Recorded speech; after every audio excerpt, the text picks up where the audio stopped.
hermanos, hermanas. Vamos a continuar hoy en la primera carta de Pedro que venimos leyendo. Estamos en el capítulo 2. El domingo pasado habíamos considerado hasta el versículo 5. En el versículo 4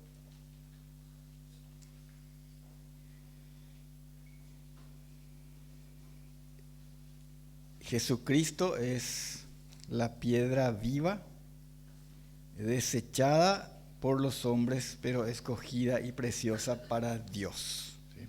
Eso tener en cuenta para lo que vamos a seguir hoy. Entonces Jesucristo es esta piedra viva, desechada por los hombres, pero que para Dios es escogida y preciosa. Entonces vamos a leer los versículos 6 al 8.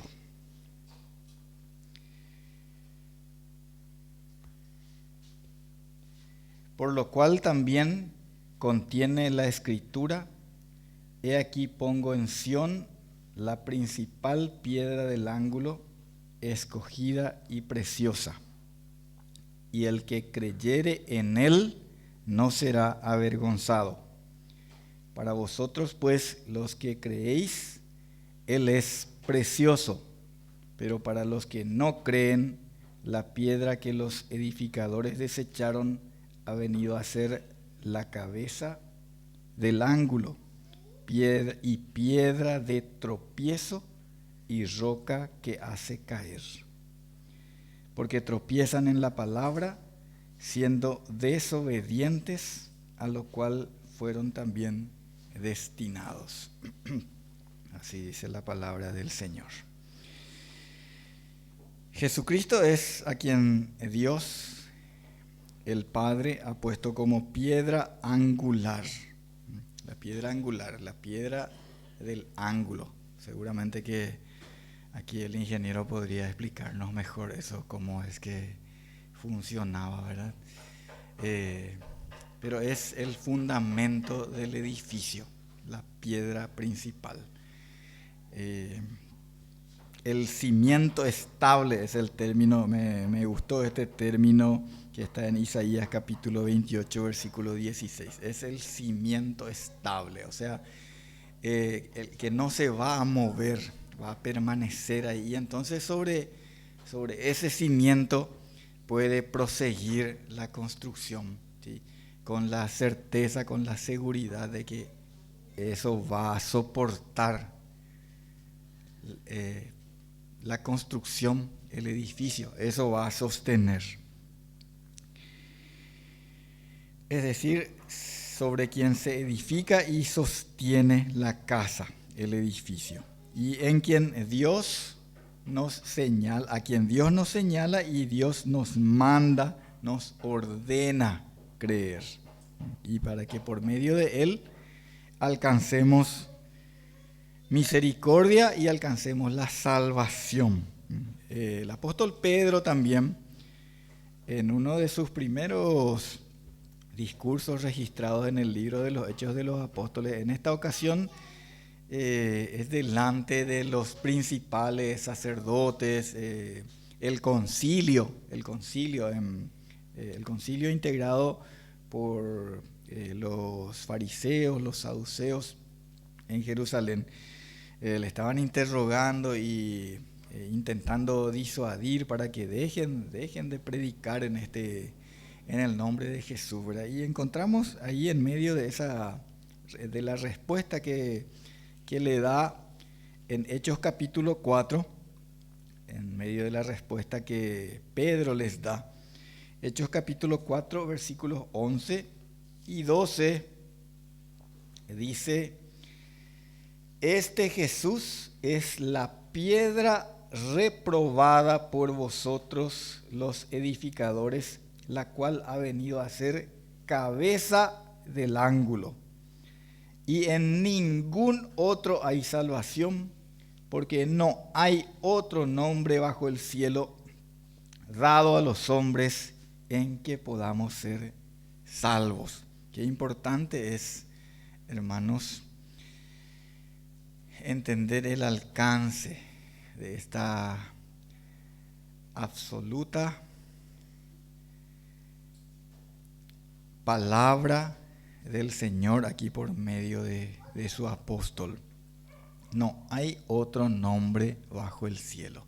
Muchos pretenden crear a un Dios según su imagen y semejanza, y entonces el hombre dice, no, todos, cualquier camino que el hombre escoja está bien. Si es Buda, está bien. Si es Mahoma o quien sea, está bien. ¿Sí? Y otros muchos son presentados no solo de nombre, sino también de formas de vida. Incluso hay doctrinas que enseñan que la iglesia es el medio de la salvación, ¿sí? Y sin embargo el Señor dice que no hay otro nombre sino Jesucristo, la piedra reprobada por ustedes, le dice Pedro a los líderes religiosos, pero que es la principal piedra del ángulo, y no hay otro sino el que el Señor señaló, porque en ningún otro hay salvación. No existe otro fundamento para la fe y en ningún otro hay salvación, dice aquí. No hay otro cimiento estable sobre el cual ser edificados. Leímos también aquí en Primera de Pedro, en los versículos que hemos pasado, esta expresión, y el que en él creyere no será avergonzado. Y el que en él creyere no será avergonzado, dice al final del versículo 6, Primera de Pedro capítulo 2, versículo 6. Porque Él es a quien Dios señaló, Él es el Cristo. El Cristo quiere decir el ungido, aquel escogido por Dios. No hay otro. Aquí esta palabra que dice no será avergonzado. Quiero considerar un momento con ustedes esta palabra. No será avergonzado. Vergüenza, dice el Señor, van a tener todos los que sirven a los que no son dioses. Una de las expresiones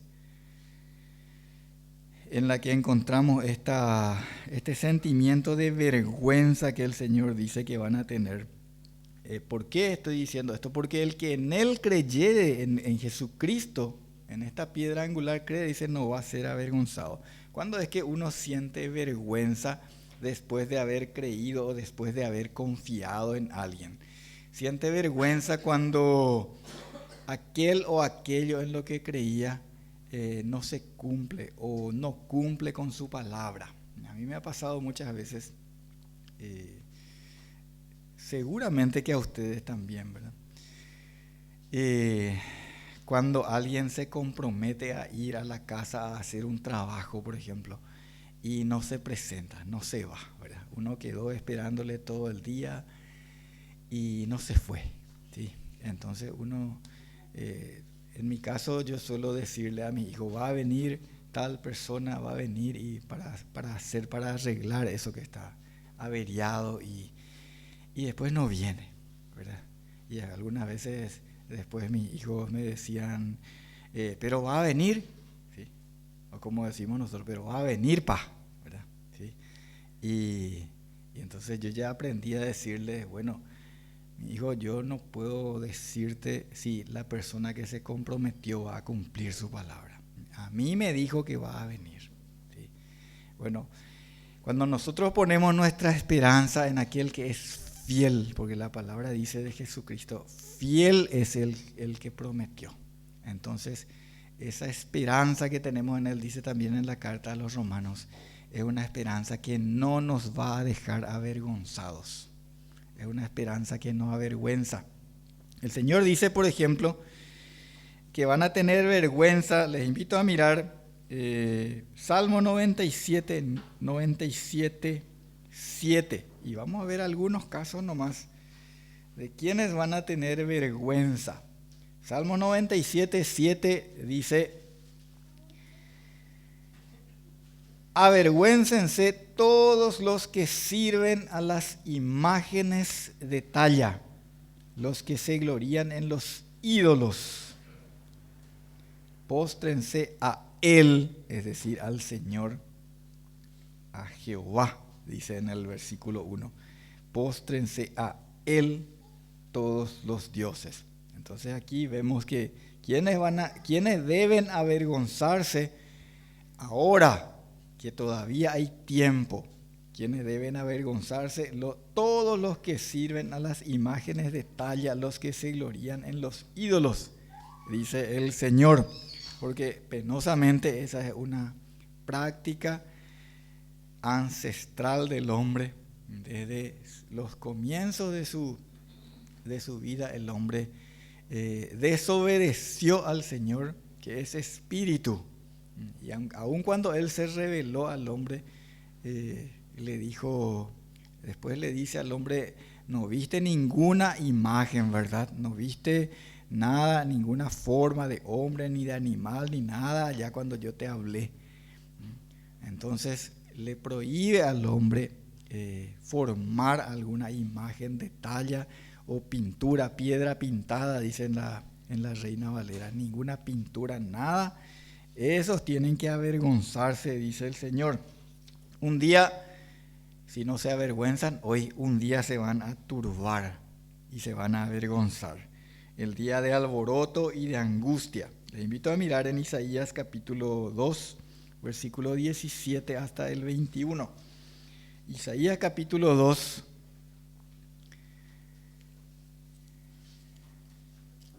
versículos 17 hasta el 21. Porque esto es serio, hermanos. Esto es palabra que no debemos, y nadie debe. Nosotros también tenemos seguramente amados, familiares, personas a quienes amamos y a quienes el Señor ama, que tienen, y muchos de nosotros venimos de este tipo de práctica. Isaías capítulo 2, versículo 17 hasta el 21. Dice así: la altivez del hombre será abatida, y la soberbia de los hombres será humillada, y solo Jehová será exaltado en aquel día, y quitará totalmente los ídolos, y se meterán en las cavernas de las peñas y en las aberturas de la tierra, por la presencia temible de Jehová y por el resplandor de su majestad, cuando Él se levante para castigar la tierra. Aquel día arrojará el hombre a los topos y murciélagos, sus ídolos de plata y sus ídolos de oro que le hicieron para que adorase. Y se meterá en las hendiduras de las rocas y en las cavernas de las peñas, por la presencia formidable de Jehová y por el resplandor de su majestad, cuando se levante para castigar la tierra, dice el Señor. Y solo Jehová será exaltado en aquel día. Subrayo lo que dice ahí al final del versículo 17. Solo Jehová. Veamos también Isaías capítulo 30, versículo 22. Isaías 30, 22. ¿Hasta qué punto va a ser esta vergüenza? Isaías 30, 22 dice: entonces profanarás la cubierta de tus esculturas de plata y la vestidura de tus imágenes fundidas de oro. Las apartarás como trapo asqueroso. Sal fuera, les dirás. Qué tremendo es lo que el Señor anuncia para aquellos que ponen su confianza en otro que no sea el Dios verdadero, el Señor Dios nuestro Padre y su Hijo Jesucristo, que es uno con Él, ¿sí? Y en quien Él nos muestra su faz, ¿sí?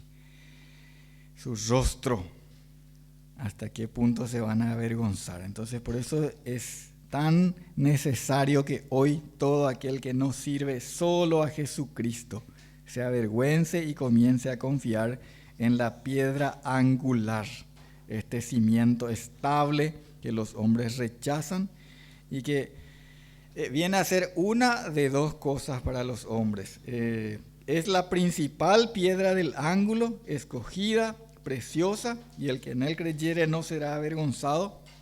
O es lo que leemos aquí en 2 de Pedro en los versículos 7 y 8. Para vosotros, dice, pues, los que creéis en él es precioso, pero para los que no creen, la piedra que los edificadores desecharon, ha venido a ser cabeza del ángulo y piedra de tropiezo y roca que hace caer, porque tropiezan en la palabra siendo desobedientes. Tropiezan siendo desobedientes. Los que sirven a falsos dioses, a imágenes talladas que para nada son útiles, pero también esto no solamente está en aquellas cosas que se ven o que forman la mano del hombre. También voy a referirme a Apocalipsis capítulo 3, versículo 18. Podemos ir ahí a Apocalipsis capítulo 3, versículo 18. Aquí el Señor habla a una iglesia que estaba demasiado satisfecha de sí misma, confiando demasiado en sí misma y no en su Señor. Apocalipsis 3, 18 dice, voy a leer desde el 17, porque tú dices, yo soy rico y me he enriquecido y de ninguna cosa tengo necesidad, y no sabes que tú eres un desventurado, miserable, pobre, ciego y desnudo. Por tanto, yo te aconsejo que de mí compres oro refinado en fuego, para que seas rico, y vestiduras blancas para vestirte, y que no se descubra la vergüenza de tu desnudez. Y unge tus ojos con colirio para que veas. En el versículo siguiente le llama a arrepentirse. ¿Sí? Sé pues celoso y arrepiéntete, le dice. Entonces, aún a su iglesia, aún a personas que están en las iglesias locales, ¿sí?, sin tener un corazón verdaderamente arrepentido. No importa, puede estar sirviéndole al Señor, como vemos en Mateo capítulo 22, versículo 12. En aquel día, si no se arrepiente verdaderamente, si no confiesa a Jesucristo y le entroniza a Jesucristo como el Señor de su vida. Fíjense en Mateo capítulo 22, versículo 12, lo que va a pasar con personas que estuvieron en las iglesias. Yo no estoy diciendo que a los que el Señor salva, ¿sí?, estos son los que van a después otra vez sufrir la pérdida de eso. No, el Señor no habla de eso. El Señor dice que a los que toman su mano, nadie les va a arrancar de su mano, ¿sí?, y la mano del Padre. Y yo les doy vida eterna y no perecerán jamás, dice. El problema, hermanos, es cuando personas en la iglesia, aún en los ministerios, ¿verdad?, sirven, pero no tienen un corazón verdaderamente arrepentido y se sirven a sí mismos, ¿sí?, para su propia gloria y no para la gloria del Señor.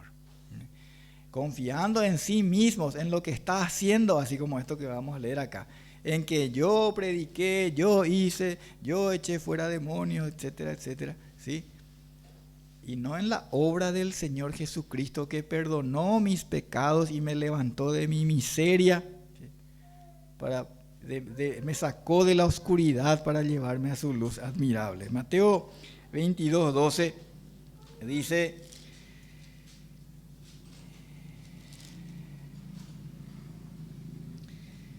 aquí está hablando de una fiesta de bodas, ¿sí? Aquí está hablando de una fiesta.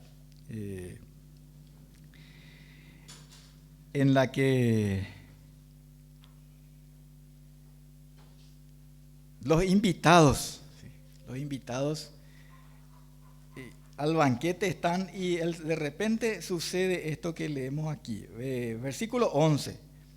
Y entró el rey para ver a los convidados y vio allí a un hombre que no estaba vestido de boda. Y le dijo: amigo, ¿cómo entraste aquí sin estar vestido de boda? Mas él enmudeció. ¿Sí? ¿Qué es lo que tenemos aquí?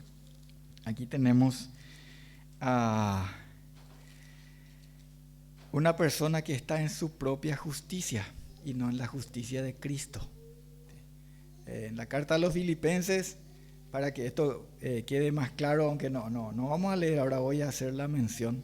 En Filipenses, el apóstol Pablo habla de lo que era antes él como religioso de la religión judaica. Y dice, si es por justicia propia, dice, si es por mi propia justicia, yo era mucho más que cualquiera de ustedes.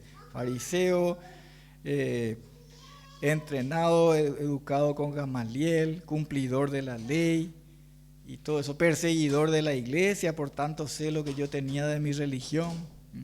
Sin embargo, cuando conozco a Cristo, dice él, prefiero considerar todo aquello como basura con tal de presentarme delante de Dios desprovisto de toda justicia que sea mía y solamente en la justicia de Cristo. Sí. Aquel día, dice la palabra del Señor, muchos me van a decir: Señor, Señor, nosotros estuvimos en tu iglesia, nosotros predicábamos en las plazas, nosotros echábamos fuera demonios, Señor. Y Él va a cerrar la puerta y les va a decir: apártense de mí, hacedores de maldad, yo nunca les conocí. Hermano, nadie que verdaderamente confía en el Señor puede apelar a lo que Él hizo en la iglesia para que el Señor les reconozca. Nosotros tenemos que confiar de manera tan absoluta en la obra de Cristo en la cruz, que tenemos que poder decir: Señor, si yo no puedo entrar por la obra de Cristo en la cruz, no tengo nada para ofrecer. Porque la obra de Cristo es suficiente y es lo único, ¿sí? Si yo estoy considerando que mi ministerio pastoral o que yo que era ministro de música o lo que sea, por eso seguro que el Señor me va a dejar entrar, entonces es porque no entendí todavía la obra de la gracia. ¿Sí? La obra de la gracia hace que sea por Él y solamente por Él nuestra redención. Solamente en Él confiamos, porque no hay otro nombre dado a los hombres. No porque alguien tiene un certificado de bautismo o es ministro en la iglesia, sino por tener a Cristo por la fe. En primera de Juan dice: el que tiene al Hijo tiene la vida, el que no tiene al Hijo de Dios no tiene la vida. ¿Sí? Es tener a Cristo como Señor y como Salvador. Mencionamos, sin leer, Romanos capítulo 5, versículos 5 y 6, y voy a leer para terminar esta parte. Romanos capítulo 5, versículos 5 y 6 dice: y la esperanza no avergüenza, porque el amor de Dios ha sido derramado en nuestros corazones por el Espíritu Santo que nos fue dado. Porque Cristo, cuando aún éramos débiles, a su tiempo murió por los impíos. Esa es la manera, hermanos, en que nosotros hemos accedido a esta gracia, a esta esperanza que no avergüenza. ¿Sí? Leímos en nuestro texto principal hoy: el que en Él creyere no será avergonzado. ¿Sí? Él es la piedra principal, la piedra del ángulo. ¿Qué somos nosotros en esta edificación? Y somos también piedras, pero edificados sobre el fundamento. Y no hay otro, hermano, no hay otro fundamento, no hay otro en quien nosotros podemos confiar. La palabra de Dios es tan clara cuando, por ejemplo, bueno, yo dije que ya iba a terminar y tengo que cumplir iba a decir, iba a leer en Apocalipsis. En Apocalipsis toda la honra, todo el honor, toda la gloria, toda la alabanza, toda la alabanza debe ser para el Señor, ¿sí? No para el Señor y también para este otro o aquel otro, otra, no. Todo es para el Señor, hermanos. En cuanto a nuestra devoción, en cuanto al culto, ¿sí? La alabanza, la gloria y la honra son solamente para Dios por medio de Jesucristo. Que así sea, hermanos. Les invito a que ahora nos dispongamos a conmemorar el memorial, a celebrar la cena del Señor.